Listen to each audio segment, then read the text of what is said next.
Good morning students, कैसे हैं आप। मैं जयपुर से doctor Tripti Vijayvargiya SSN Subodh PG college से आप लोगों का अपने यूट्यूब चैनल पर वेलकम करती हूं। और आज की क्लास में आपको समझाती हूं कि किस तरह से साइंटिफिक मैनेजमेंट के प्रोसेस को डेवलप किया जाता है, कौन से स्टेप्स को फॉलो किया जाता है, तब कहीं जाकर के हम अपने प्रोडक्शन मैनेजमेंट में या ऑपरेशनल मैनेजमेंट में साइंटिफिक मैनेजमेंट को अप्लाई कर पाते हैं। राइट, जैसा कि केवल मैनेजमेंट नहीं है, ये साइंस का एप्लीकेशन है मैनेजमेंट के साथ। तो मान के चलो थोड़ा सा डीप स्टडी होगा, थोड़ा सा एनालिसिस ज़्यादा होगा, थोड़ा सा इवैल्यूएशन ज़्यादा होगा, तब कहीं जाकर के हम किसी टेक्निक को हमारे मैनेजमेंट में अप्लाई कर पाएंगे। तो किस तरह की टेक्निक्स है, किस तरह से ये लागू होगा, इसी को आज के क्लास में कवर करते हैं। राइट, तो मेनली जो हमारी आज की क्लास है प्रोसेस ऑफ साइंटिफिक मैनेजमेंट, इसको 9 स्टेप्स में डिवाइड किया गया है। 9 चरण हैं जिनके जरिए हम किसी भी वैज्ञानिक प्रबंध को लागू करते हैं अपने काम में।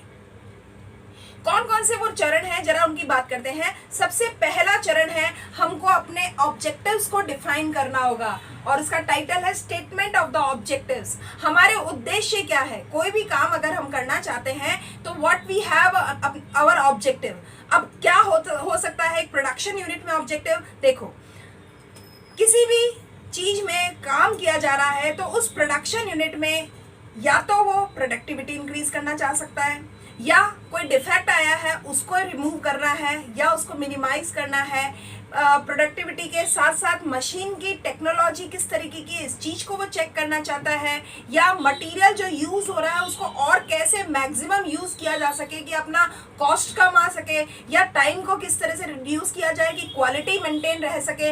इस तरह की बहुत सारे ऐसे कॉम्बिनेशंस हैं जो एक या दो या सारे या कुछ अलग अलग कॉम्बिनेशंस मिलके किसी भी साइंटिफिक मैनेजमेंट का ऑब्जेक्टिव स्टेटमेंट बन सकते हैं। तो यहाँ पर जो प्रोडक्शन मैनेजर होता है उसको क्लियरली ये समझ में आ जाना चाहिए why we are doing this, यानी क्यों कर रहे हैं हम, हमारा ऑब्जेक्ट क्या है, हमारी इस ऑब्जेक्ट को करने से हम क्या चाहते हैं, क्या अचीव करना चाहते हैं। राइट, तो ये चीज क्लियर होना जरूरी है।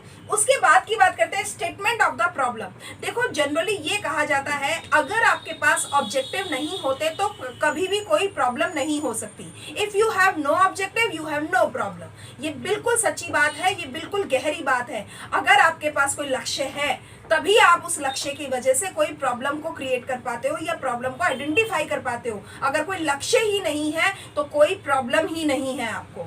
तो इसलिए यहाँ पे ये कहता है जब आप अपने लक्ष्यों को क्लियरली डिफाइन कर लेते हो then you have some problems.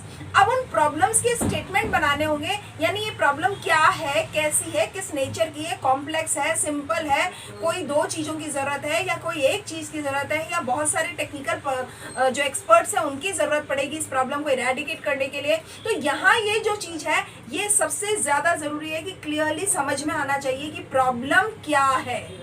देखो, प्रॉब्लम क्या है, गोल हमारी प्रॉब्लम है या गोल को अचीव करने में हमारे कोई प्रॉब्लम है, ये 2 अलग अलग बातें हैं। समझिएगा बात को। जैसे मान लीजिए कि एक स्टूडेंट है, वो आईएएस ऑफिसर बनना चाहता है, तो आईएएस ऑफिसर बनना प्रॉब्लम है या आईएएस ऑफिसर को बनने में कुछ प्रॉब्लम्स हैं। तो ये 2 अलग बातें हैं और दोनों अलग बातों को आप फोकस करना पड़ेगा। अगर आईएएस ऑफिसर बनना एक प्रॉब्लम है तो कुछ और बन जाइए, बात खत्म कीजिए। लेकिन आईएएस ऑफिसर बनने में जो प्रॉब्लम है, अब उन प्रॉब्लम्स को फोकस करना होगा, तब कहीं जाकर के आपका वो डेस्टिनेशन अचीव होगा। राइट, तो यहाँ पे इंपॉर्टेंट चीज यही है कि साइंटिफिक मैनेजमेंट कॉज और इफेक्ट की जो रिलेशनशिप को क्लियर करती है, यानी रीजन और रिजल्ट के रिलेशनशिप को जो ये क्लियर करती है वो ये बताती है कि क्या परिणाम चाहते हो तो उसके लिए क्या क्या कारण होने चाहिए, और अगर इसे उल्टा करके कहें कि अगर ये कारण है तो परिणाम ये पर्टिकुलर होगा, वो दूसरा पर्टिकुलर परिणाम इसका एक्सपेक्टेशन नहीं हो सकता। If you want to achieve a destination you have to have some particular path of a, और अगर बी प्राप्त करना है तो बी के लिए पर्टिकुलर पाथ अडॉप्ट छोड़ना पड़ेगा। बी को जाने के लिए अगर ए वाले पाथ को आप फॉलो करोगे तो इट इज नॉट पॉसिबल। तो यहाँ फोकस करना बहुत इंपॉर्टेंट है। वही हमारा second step, statement of the problem, कि क्या प्रॉब्लम है इसको क्लियरली डिफाइन किया जाए।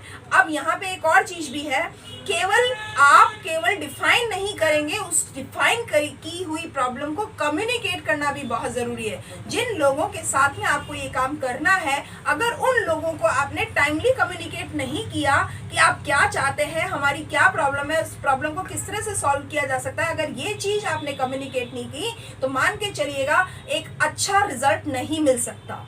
अच्छा रिजल्ट मिलने के लिए इंपॉर्टेंट होता है what you have dreamed and what you have communicated. अगर आपने जो सोचा है उस सोचे हुए को अगर आपने कम्युनिकेट नहीं किया तो जो सोचा हुआ है वो बहुत मुश्किल होता है अचीव करना, क्योंकि आपने सिर्फ सोचा है और एक्चुएट करने के लिए जो लोगों का आपने इस्तेमाल किया है उनको वो ड्रीम आपने कन्वे नहीं किया है। तो ये बहुत इंपॉर्टेंट होता है कि आप उस ड्रीम को कन्वे करो जिस ड्रीम को आप साकार करना चाहते हो, राइट। तो प्रोडक्शन मैनेजमेंट में एक चीज है कि आपको अपनी प्रॉब्लम को डिफाइन करना बहुत इंपॉर्टेंट है। थर्ड स्टेप पे आते हैं एनालिसिस। एनालिसिस को बोलते हैं हिंदी में विश्लेषण। अब जो बात है यानी हमारे लक्ष्य क्या है और उन लक्ष्यों को प्राप्त करने की हमारी क्या क्या समस्याएं हैं और इन समस्याओं को हमें पूरी तरह से विश्लेषित करना होगा, यानी गहरा काम करना होगा। इसके ऊपर एक डीप थॉट प्रोसेस लगाना होगा और ये पता लगाना होगा कि हाइपोथेसिस हम क्या लेंगे। किसी पर्टिकुलर काम को करने के लिए एनालिसिस जब किया जाता है तो परिकल्पना की जाती है, हाइपोथेसिस किया जाता है कि क्या चीज हम मान के चलेंगे, कि हम ये मान के चलेंगे कि जो ग्राहक है, जो हमारे कस्टमर्स हैं, वो इस आने वाले 1 साल तक अपने फैशन में, अपने टेस्ट में, अपने प्रेफरेंसेस में कोई बदलाव नहीं करेंगे। तो एक हाइपोथेसिस लेकर के चलना होता है, तब कहीं जाकर के आप उस काम को पूरा कर पाते हो। तो कुछ चीजें मान के चलनी पड़ेंगी। तो क्या मान के चल रहे हो ये चीज क्लियर होनी चाहिए, इसका एनालिसिस होना बहुत इंपॉर्टेंट है। इसके आगे एक स्टेप है इवैल्यूएशन ऑफ क्रिटिक।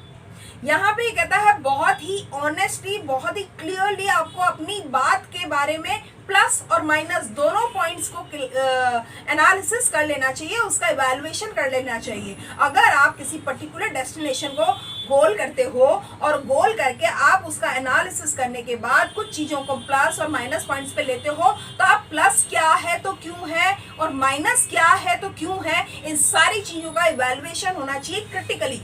और क्रिटिकली का मतलब है कुछ ऐसा, जैसे कहा जाता है हमें अपने काम में कभी कमी नहीं नजर आती, ये क्रिटिकल एनालिसिस नहीं है।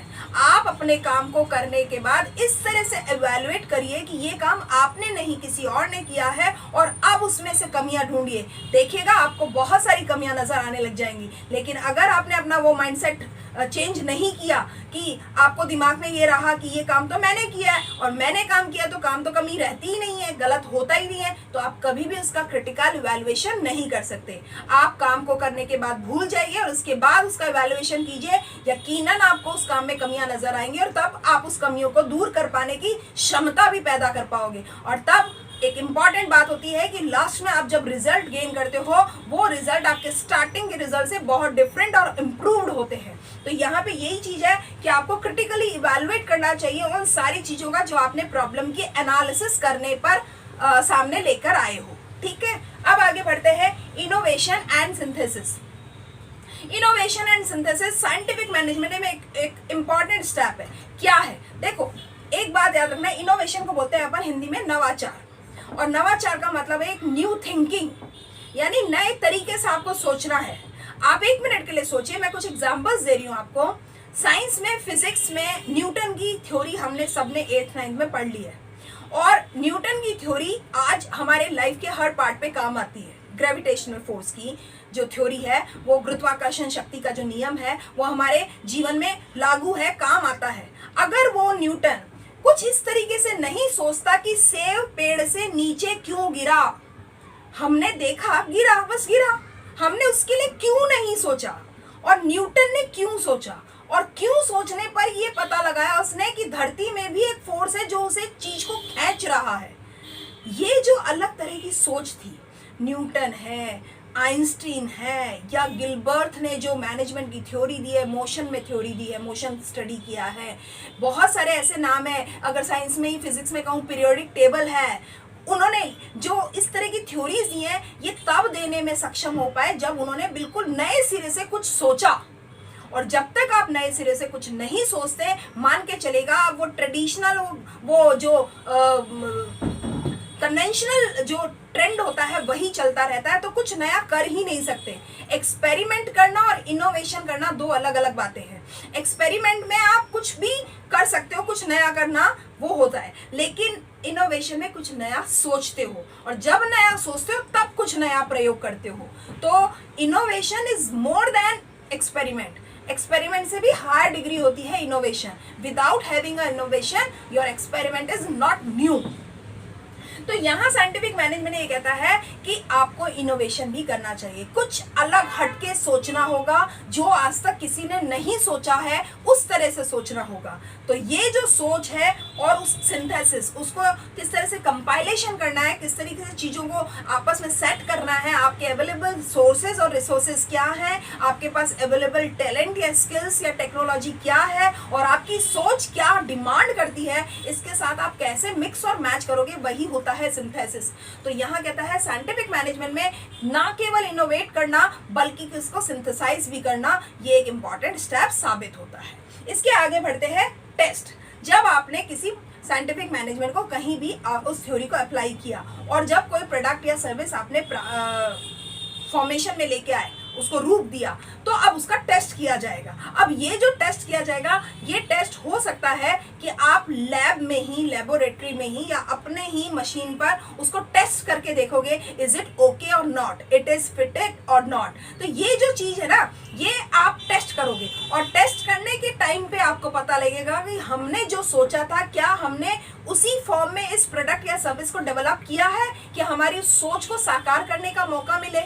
हो सकता है हमने सोचा कुछ और था और चीज बन कुछ और गई हो। तो टेस्टिंग करने से हमें ये पता चलता है क्या ये मैच हो रहा है। अगर हो रहा है तो अच्छी बात है, नहीं हो रहा है तो डेविएशंस पता करने होते हैं, यानी ये जो कमी हुई है ये कहाँ और कैसे रह गई, ये गलती कहाँ हो गई, इस चीज का पता लगाया जाता है, उसको बोलते हैं टेस्टिंग करना। अब आते हैं ट्रायल पे। 7th स्टेप कहता है ट्रायल। देखो, अभी हमने बात करी है टेस्टिंग की, और अब हम बात कर रहे हैं ट्रायल की। ये टेस्टिंग और ट्रायल में क्या अंतर है, ध्यान दीजिएगा।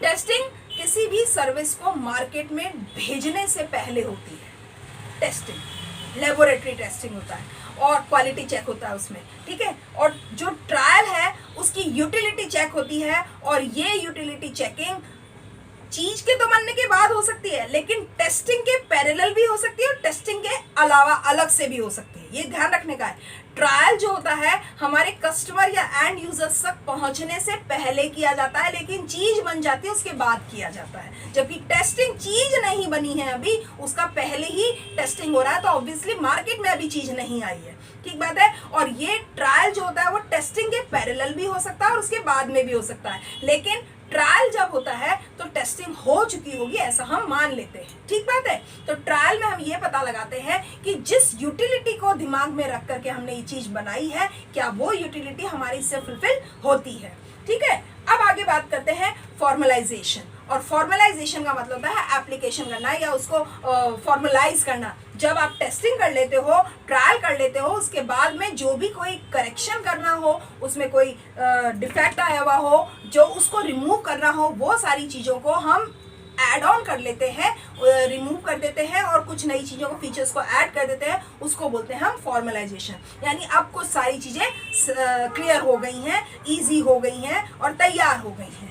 उसके बाद में यह बात कहता है एप्लीकेशन एंड फॉलो अप। ये इसका फाइनल स्टेप होता है, साइंटिफिक मैनेजमेंट प्रोसेस का ये फाइनल स्टेप होता है, जहाँ पे हम अप्लाई कर देते हैं उसको और उसको फॉलो अप करते हैं। यानी एक सैंपल प्रोडक्ट को जब हमने बना लिया, उस सैंपल प्रोडक्ट को बनाने के बाद जो हमने समझा, सीखा और उसको जिस ऑब्जेक्टिव्स को दिमाग में रख करके उसको डेवलप किया है, अगर वो अचीव होते हैं, तब हम उस थ्योरी को लागू कर देते हैं मास प्रोडक्शन के ऊपर और हम उसके पर निगाह रखते हैं कि अब ये ऐसा ही चलना चाहिए, इसमें कोई डेविएशन नहीं आना चाहिए। इस तरीके से साइंटिफिक मैनेजमेंट की थ्योरी को हम ऑपरेशनल या इंजीनियरिंग मैनेजमेंट में रन करवाते हैं या स्टेप फॉलो करवाते हैं। पूरी उम्मीद करती हूँ आपको मेरे ये वीडियो पसंद आ रहे हैं और आपने मेरे चैनल को सब्सक्राइब कर दिया है। अगर नहीं किया है तो अब ज़रूर कर दीजिए and keep watching my videos regularly. Thank you so much.